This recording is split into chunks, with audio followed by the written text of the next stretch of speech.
मैं एक कश्मीरी पंडित हूं। भारतीयता की भावना का सच्चे मन से विश्वास करने वाला, इस देश का एक शांतिपूर्ण, अहिंसक, धर्मनिरपेक्ष, शिक्षित, कानून का आदर करने वाला देशभक्त नागरिक।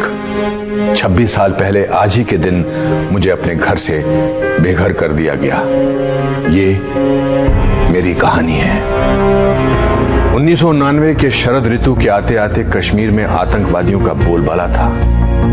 राज्य सरकार ने अपनी सभी जिम्मेदारियों का त्याग कर दिया था और किसी प्रकार का कोई प्रशासन नहीं रह गया था। आतंकियों के फरमानों ने कश्मीर घाटी को अपने लपेटे में ले लिया था।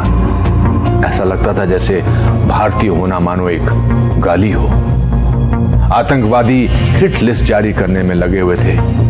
हर वो शख्स जो भारत समर्थक था उसे मुखबिर करार दिया जाता था।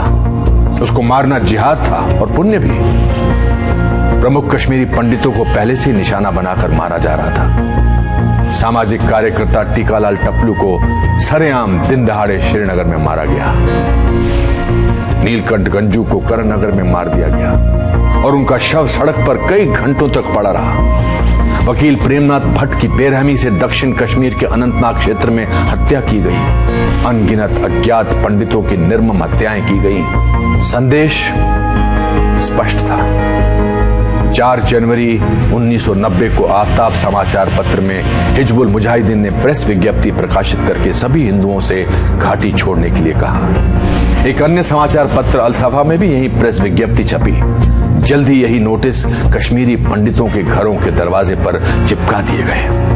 19 जनवरी 1990 की उस दुर्भाग्यपूर्ण रात में कश्मीर को ऐसा ग्रहण लगा मानो अंधेरे ने प्रकाश को अपने आगोश में निगल लिया हो। कश्मीर के हर कोने से, हर नुक्कड़ से, हर सड़क से, हर बाजार, हर गांव से ऐसी आवाज बुलंद हुई जो पंडितों के लिए मौत का संदेश था।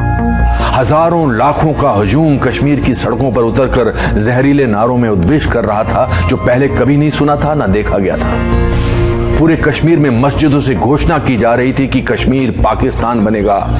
मुजाहिदीनों की प्रशंसा में चारों तरफ गुणगान किया जा रहा था और भीड़ में खुले तौर पर बंदूकें लहराई जा रही थी। जागो जागो सुबह हुई, रूस ने बाजी हारी है, हिंद पे लर्जा तारी है, अब कश्मीर की बारी है। बार बार ये गाना मस्जिदों से चलाया गया।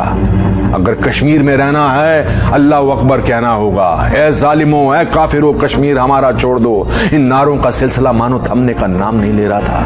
एक बंद होता था तो दूसरा शुरू हो जाता था। इन्हीं नारों में एक नारा था, कश्मीर बनेगा पाकिस्तान, पंडित आदमियों के बगैर पर पंडित औरतों के साथ। ये नारा बार बार और जोर शोर से दोहराया गया। अब हमारे डर ने एक नया रूप ले लिया था। परिवारों ने महिलाओं को स्टोर रूम में छुपा दिया। ये कहने की जरूरत नहीं कि जब भीड़ हमला करे तो वो स्वयं को आग लगा ले। उस रात के डर का कोई सानी नहीं। मायूसी का एक ऐसा आलम था जिसका कोई अंत नहीं दिख रहा था। संदेश स्पष्ट और तीव्र था, रलिव गलिव या चलिव, या तो हमारे साथ मिल जाओ या मर जाओ या भाग जाओ। कोई ऐसा गांव, मोहल्ला, गली या जगह नहीं थी जहां इन नारों का शोर ना हो। अधिकांश कश्मीरी पंडितों ने इन विपरीत परिस्थितियों में वो जो कुछ भी उनके साथ सामान और जान बचाने के लिए हो सकता था किया और किसी तरह जान और मान बचाकर ट्रकों के तरपाल में छुपकर बसों एवं किराए की टैक्सी भरकर भाग गए। बड़े पैमाने पर पलायन शुरू हो गया। सरकार, बुद्धिजीवियों, निरपेक्षवादियों, देश के प्रति सद्भावना रखने वाले सबकी अंतरात्मा सोने चली गई थी।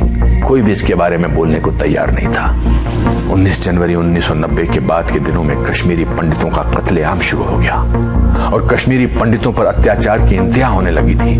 बांदीपुरा में शिक्षिका गिरिराज टिक्कू की गैंगरेप के बाद हत्या की गई। इस तरह की सैकड़ों खबरें आम हो रही थी। इस पर पूरी किताबें लिखी जा सकती है कि किस प्रकार से लोग आतंकवादियों से प्रताड़ित हो रहे थे और किस तरह प्रशासन मूक दर्शक बनकर कश्मीरी पंडितों पर हो रहे अत्याचारों को अनदेखा कर रहा था। 1991 तक ज्यादातर पंडित घाटी से पलायन कर गए और उन्हें जम्मू के दुर्गम स्थानों में कांटों व धूल भरे टेंट शिविरों में रखा गया। 60,000 से ज्यादा परिवारों ने पलायन किया और उनको ऐसे शिविरों में रखा गया जहां शौचालय जैसी मूलभूत सुविधाएं भी नहीं थी। एक परिवार को एक टेंट अलॉट किया गया जिसमें 10-10 सदस्य कभी कभी साथ ही सोते थे। निजता का नितांत अभाव था। इन शिविरों में काफी बड़ी तादाद में बीमारी से मौतें भी हुई। ज्यादातर मौतें सांप के काटने और अत्यधिक गर्मी के कारण हुई। कश्मीरी पंडितों को मरने के लिए छोड़ दिया गया था। पंडितों के हजारों घरों, सैकड़ों मंदिरों को जला दिया गया और जमीन में ढहा दिया गया था। ये सब एक बहुसांस्कृतिक धर्मनिरपेक्ष भारत में हो रहा था। जो पंडितों की छोटी संख्या अभी भी घाटी में रह रही थी, उनके साथ नरसंहार किए गए थे। आतंकवादियों ने 2 महीने के बच्चों को भी नहीं बख्शा। पंडित के पूरे गांव को साफ कर दिया गया। आज तक एक भी व्यक्ति को दोषी करार नहीं दिया गया। हजारों पंडितों की हत्या व नरसंहार की सजा तो दूर की कौड़ी है। किसी ने इस नरसंहार और पलायन पर कोई इस प्रकार की चिंता प्रदर्शित नहीं की।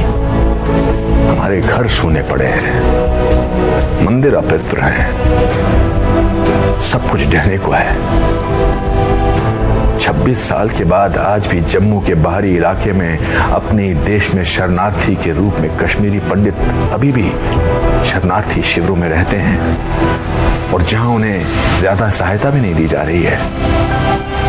आज की सोशल मीडिया की पीढ़ी में जब दुनिया में गरीबी बढ़ रही है और लगभग सब कुछ उंगली की टिप पर उपलब्ध हो रहा है, तब भी हमारे अपने देश के नागरिकों की उनके अपने देश में ही दुर्दशा बनी रहती है और उन्हें उनके हाल पर यूं ही छोड़ दिया जाता है। इस सब के बावजूद मैं आज भी उम्मीद करता हूं कि हमारे साथ